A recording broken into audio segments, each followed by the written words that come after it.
Hi guys, welcome back to my channel. It's me rose vlogs. అందరు ఎలా ఉన్నారండి? నేనైతే చాలా బాగున్నాను ఫ్రెండ్స్. ఈరోజు మీకోసం ఒక మంచి హెల్దీ సూపర్ టేస్టీ రెసిపీ అయితే చూపిస్తానండి.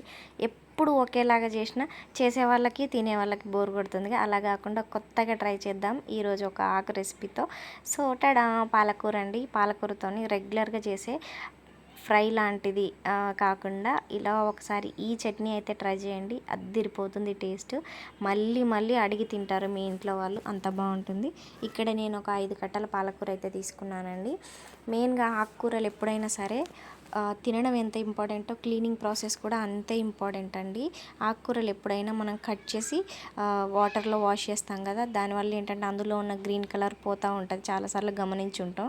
అదేంటంటే మినరల్స్, న్యూట్రియంట్స్, విటమిన్స్ అన్నీ క్లోరోఫిల్ ఫామ్లో వెళ్ళిపోతాయండి. సో ఇంకా మనం అప్పుడు తిన్నా కూడా ఎక్కువ న్యూట్రిషన్స్ లేకుండా అయిపోతుంది. అలా కాకుండా నార్మల్గా చెత్త, గడ్డి లాంటివి ఏమైనా ఉంటే క్లీన్ చేసేసుకొని ఫస్ట్ ఎలాంటి కట్ చేయకుండా ఇలా వాటర్లో కొంచెం సాల్ట్ వేసి ఆకుకూరను 2-3 నిమిషాలు నానబెట్టామనుకోండి, ఏదైనా సన్నటి ఇసుక లాంటిది ఉన్నా కూడా ఎంచక్క వాటర్ అడుగులోకి వెళ్ళిపోతుంది. అలాగే ఆకుకూరల పైన ఎప్పుడైనా చిన్న చిన్న మన కంటికి కనిపించిన మైక్రో ఆర్గానిజమ్స్ చాలా ఉంటాయి.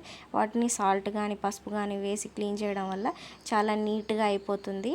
సో ఇలా 2-3 నిమిషాలు మనం నానబెట్టి ఆ తర్వాత నార్మల్ వాటర్తో ఇంకొకటి 2 సార్లు కడుక్కున్నామంటే చాలా క్లీన్ అయిపోతుందండి. వాటర్ అంతా స్ట్రెయిన్ అయిపోయిన తర్వాత ఎంచక్కా కట్ చేసుకోవచ్చు. మీకు నచ్చితే ఫాలో అవ్వండి.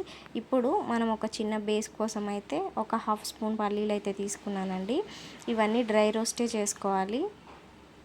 కొన్ని మనం రెగ్యులర్గా చేసినా కూడా ఒక్కొక్క ఐటెంతో ఒక్కొక్క టేస్ట్ వస్తుంది. ఈ కాంబినేషన్లో పాలకూర అనేది అల్టిమేట్ ఉంటుందండి. మనం 2 రోజులైనా తినొచ్చు, అంత బాగుంటుంది. ఎక్కడ కూడా పాడవ్వదు.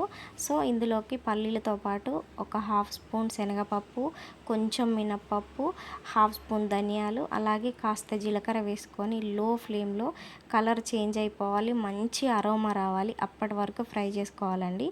ఓన్లీ డ్రై రోస్టే చేయండి, ఆయిల్లో ఫ్రై చేయకుండా. ఇప్పుడు మన కారానికి సరిపడా నేనైతే గ్రీన్ చిల్లీని ఇవి వచ్చేసి ఆయిల్లోనే ఫ్రై చేసుకుంటున్నాను. మీకు కారం కొంచెం స్పైసీగా తినే వాళ్ళైతే ఇంకొక 2-3 ఎండుమిర్చి కూడా యాడ్ చేసుకోండి.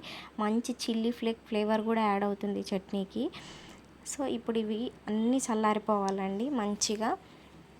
ఇప్పుడు వీటిని అయితే మిక్సీ చేసుకుందాం. ఫైనల్గా దీంట్లోకి కొంచెం అంత చింతపండు, వెల్లుల్లి రెబ్బలు యాడ్ చేసుకొని వీటిని ఫైన్గా, వీలైనంత ఫైన్గా కొంచెం వాటర్ యాడ్ చేసుకొని మిక్సీ చేసి పక్కకు పెట్టేసుకోవాలి.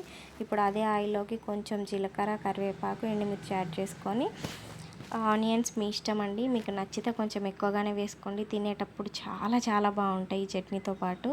ఈ ఆనియన్స్ అనేవి లో ఫ్లేమ్లోనే ఇందులో ఉన్న వాటర్ అంతా వెళ్ళిపోయే వరకు చక్కగా ఫ్రై చేసుకోవాలి. మంచి కలర్ రావాలండి. లైట్ పింకిష్ కలర్లోకి వచ్చిన తర్వాత మనం సన్నగా కట్ చేసి పెట్టుకున్న పాలకూర యాడ్ చేసుకుంటున్నాను.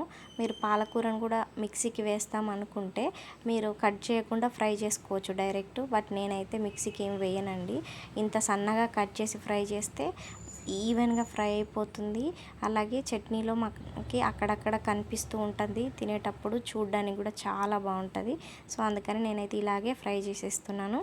ఇప్పుడు కొంచెం పసుపు అలాగే సాల్ట్ కూడా యాడ్ చేసుకున్నానండి. ఇక్కడ పాలకూరలో ఉన్న వాటర్ అంతా ఇంకిపోయే వరకు ఫ్రై చేసుకుంటే సరిపోతుంది. మనము చాలా స్పీడ్గా అయిపోతుంది ప్రాసెస్ అనేది, మనకైతే ఎక్కువ టైం కూడా పట్టదు. సో ఆయిల్ అంతా పైకి వచ్చేస్తుంది కదా. ఇంక ఇప్పుడైతే మనం ఆల్రెడీ మిక్సీ చేసి పెట్టుకున్నాం కదా, ఈ పేస్ట్ యాడ్ చేసుకొని స్టవ్ అయితే కట్టేయాలండి.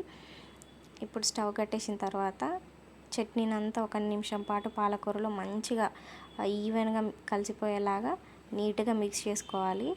ఈ వేడికే ఇదంతా కుక్ అయిపోతుంది. అలాగే కొంచెం ఆయిల్ కూడా రిలీజ్ అవుతుంది. ఇలా కలిపేసి సాల్ట్ అంతా ఒకసారి అడ్జస్ట్ చేసుకొని కాసేపు అయిన తర్వాత సర్వ్ చేసుకుంటే అంతే అండి.